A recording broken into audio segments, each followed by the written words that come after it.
Bonjour, avez-vous l'esprit ouvert? Moi oui, parce que je suis l'esprit de la culture, ça va? Deuxième vidéo présentation d'armes. Donc, hier c'était le 14 juillet, je voulais faire une vidéo spéciale en filmant des explosions de pétards et de feux d'artifice. Malheureusement, le soir même, je me suis fait voler mon téléphone. Ouais, c'est bien le 14 juillet. Bref, aujourd'hui, présentation d'armes, je vous présente une canne d'autodéfense. Voilà. Petit bijou d'environ 80 cm. Donc pourquoi une canne? Vous allez dire, une canne c'est pas vraiment une arme. Et bah si. Attention, surprise. Et ouais. Donc pourquoi je présente cette arme là? 1. Parce que je l'ai acheté pour vous la présenter. 2. J'adore ce style d'arme. Un truc qui sert à nous aider à marcher et à nous défendre. Regardez ça. Plus de lumière s'il vous plaît. Voilà. Regardez ça. Une longue lame sur un côté pour une lame plus courte au dos. C'est franchement plutôt pratique, non? Plus c'est fin. Enfin, c'est une arme européenne, donc forcément niveau finesse, on fait mieux. Donc ça est quand même plutôt lourde par rapport à un katana.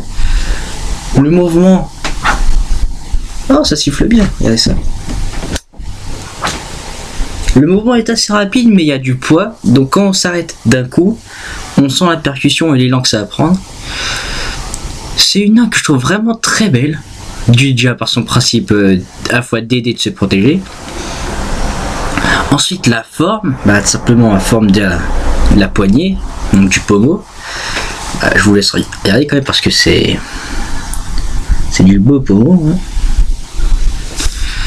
Alors, très beau, le mécanisme, puis par là, voilà. Pour l'accrocher hop, à son fourreau.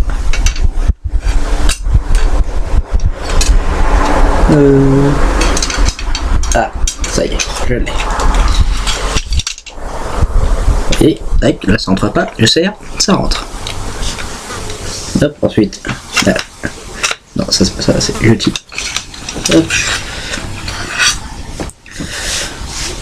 Donc, les cannes épées. Si je vous dis l'époque, je vous laisse 5 secondes pour deviner quand est-ce que ça a été créé.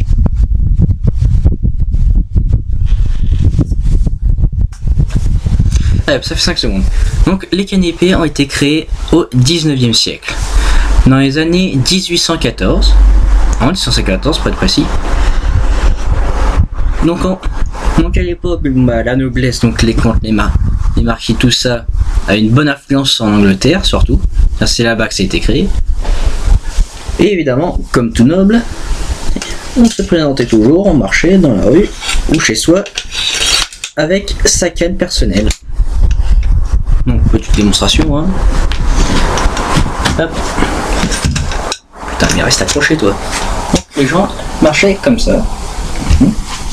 Et donc en marchant comme ça, ça montrait qu'ils étaient partis d'une noblesse. Chaque noblesse a sa propre canne. Celle-ci n'en a aucune, a été faite par un site de vente d'armes. Donc fait maison, hein. Et donc il y a un marquis, mais c'est un marquis ça, il s'est dit, et ça m'aide à marcher. Seulement, parfois on s'en sert aussi pour se défendre, en frappant surtout avec le bouquet ici. Attendez, voilà. Frapper avec le bouquet là, pour servir de défense, comme ceci. Seulement, il s'est dit, c'est fragile, ça se casse, et puis ça se part facilement. C'est là qu'il s'est dit un jour que ça ressemblait à une épée, en tout cas au fourreau d'une épée. Là, brillante idée, l'intérieur d'une canne est creux, donc on retire le pommeau et on y accroche une lame et tout un système et hop, ça passe pour une simple canne. Et quand tu as besoin de te défendre, ch'tic. Pour la forme de la lame, Donc comme je vous l'ai dit, c'est simple. On a une grande lame là, une petite lame là. Si vous arrivez à trouver sur quel genre d'arme ça a été fait, en tout cas quel genre d'arme ça a inspiré, vous êtes bon. Je vous le dis tout de suite, il a été inspiré pour les baïonnettes.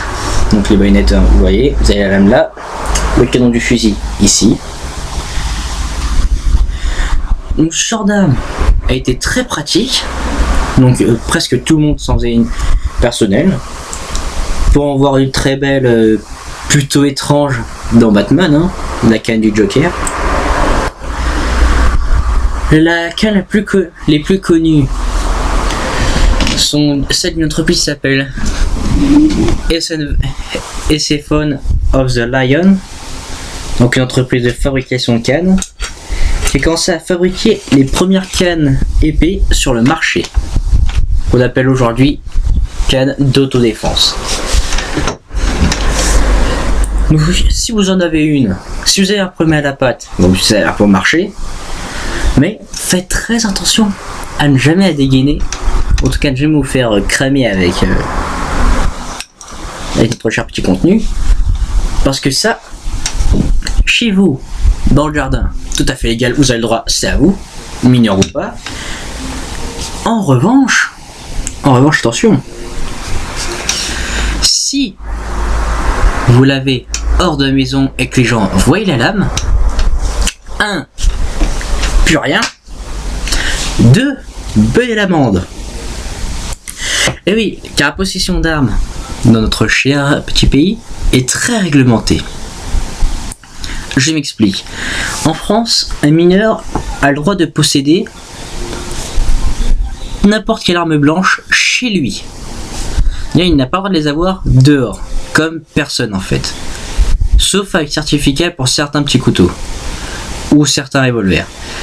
Ensuite, pour les armes à feu, interdit aux mineurs. Donc, seule une personne majeure peut en avoir. Je me décale pour la lumière. Seule une personne majeure peut avoir une arme à feu. Moi, je suis mineur, personnellement. Donc, j'ai le droit à n'importe quelle arme blanche. D'ailleurs, j'en ai plein et je vais encore en avoir de nouvelles. Oui. D'ailleurs, en parlant d'armes blanches, je vous conseille la chaîne de la Forge d'Aslag.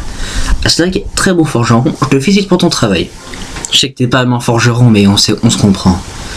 Fan d'armes.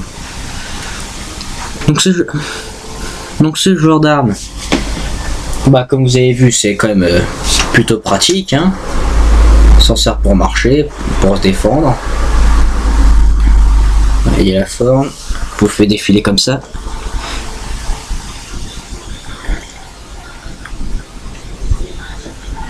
Alors l'embout qui est là, c'est un embout en caoutchouc, hein. C'est pour toucher le sol, hein.